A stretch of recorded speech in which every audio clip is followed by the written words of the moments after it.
Hi there guys, I hope you are having a good day. Now Eddie Hearn has explained the situation that could ensue between Anthony Joshua and Tyson Fury. He said that there could be a potential stumbling block from a Deontay Wilder. So there is obviously a situation with Anthony Joshua's WBO mandatory, which is Alexander Usyk. There is that situation, there is also the broadcasters, and Eddie Hearn did say AJ isn't 100% sure that the Tyson Fury fight will happen next. And of course, that is going to be a doubt that's running through Anthony Joshua's mind, because he's been here before with the Deontay Wilder situation, and apparently it could be Deontay Wilder that scuppers these chances once again. Now, the reason behind that is because apparently Deontay Wilder believes he's still contracted to fight Tyson Fury next. Now, in that event then Tyson Fury does have to fight him, but Bob Arum has already explained that the contract has run out, and he's explained and expressed to Eddie Hearn that isn't going to be an issue. So that seems to be probably the biggest stumbling block at the moment, according to Eddie Hearn, which I guess is quite positive considering the WBO situation and a broadcaster situation as well, which could be another stumbling block. So what are the chances that Tyson Fury fights Deontay Wilder still? I would say they're quite slim, because I think that Wilder had his opportunity to fight Tyson Fury in July this year. Now then Deontay Wilder had a clause in the contract that stipulated if he had an injury he was allowed 90 days to recover and reschedule the fight. Then the fight was moved to October, or they were projecting dates for October. No date was actually selected and set in stone. October then came and Tyson Fury was looking for a date. Then Deontay Wilder said he needed another exemption because of, I guess, the pandemic, which is a force majeure in the contract. Then they moved it to December. 3 dates were projected in December. None of them came off. Then Deontay Wilder had missed every opportunity to get Tyson Fury back in the ring, meaning it was actually Tyson Fury trying to get Deontay Wilder back in the ring as opposed to the other way around, which is what it should have been. So Wilder didn't really want this fight. If he did, then he didn't show it. In that event, Tyson Fury is free to go and do whatever he wants because there were clauses in the contract that allowed Deontay Wilder exemptions. He took them, then the date still didn't come off. That is the whole reason behind Tyson Fury and his lawyers believing they are free to move on and go into an Anthony Joshua fight, or they were going to fight on December 5th, which never came off also. So that means that Tyson Fury is free to go and fight Anthony Joshua, unless Deontay Wilder finds a way to get him back in the ring. At this stage, I don't see how he is going to be able to, and if he does, he's probably going to ask for some step-aside money, because it's clear to see he doesn't really want the Tyson Fury fight. If he did, he would have taken it before. Yes, he had an injury, but nothing explains it the second time around.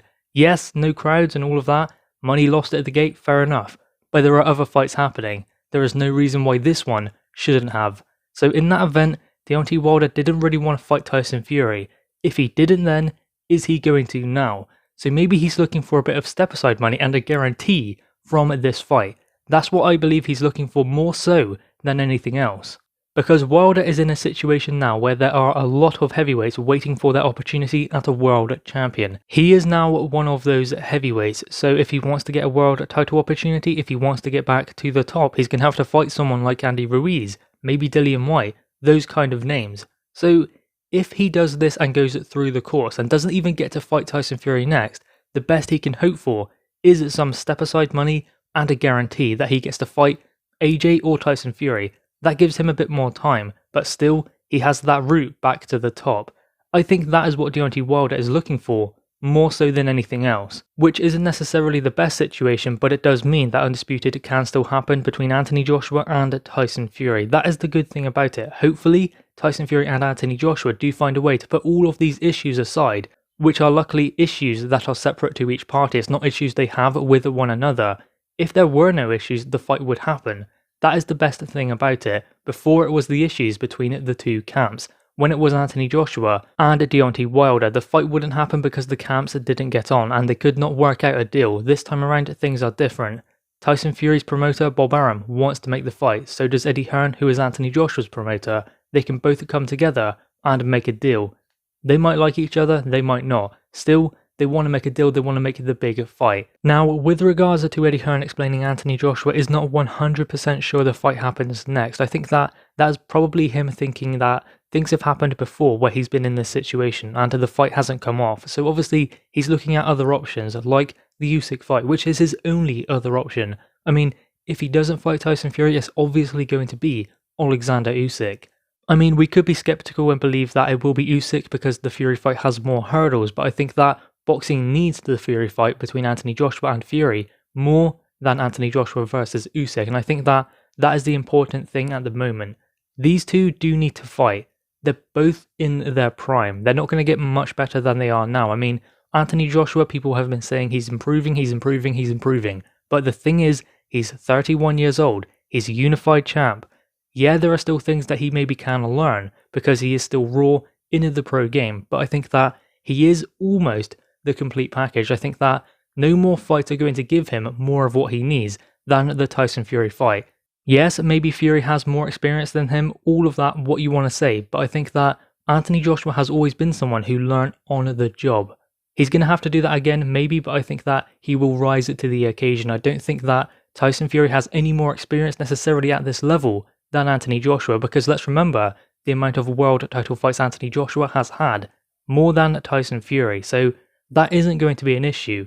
This fight needs to happen next. They are both ready, in their prime, and both coming off of good performances.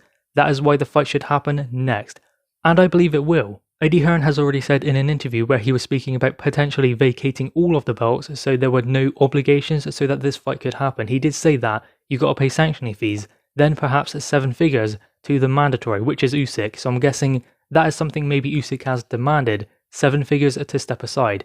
Yes, it's a lot of money, but it means that they can fight, so perhaps that is the reason how they have dealt with this WBO mandatory situation. That's that one dealt with. Broadcasters is going to be an issue, but hopefully they can sort that out. Yes, it's a wrinkle, but that can be straightened out. Then obviously Tyson Fury and Deontay Wilder, they say there's no contract, there is no obligation for Fury to fight him. If that is straightened out, then the fight should happen.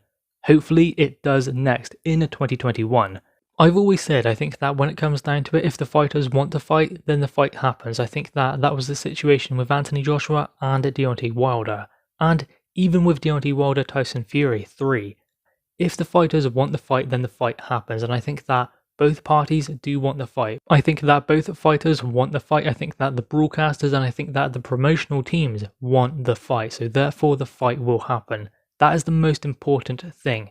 That at the end of the day is what it all comes down to. Guys, anyway, what are your thoughts on this? Make sure you leave your thoughts in the comments below, leave a thumbs up, and subscribe if you are new. Thanks guys.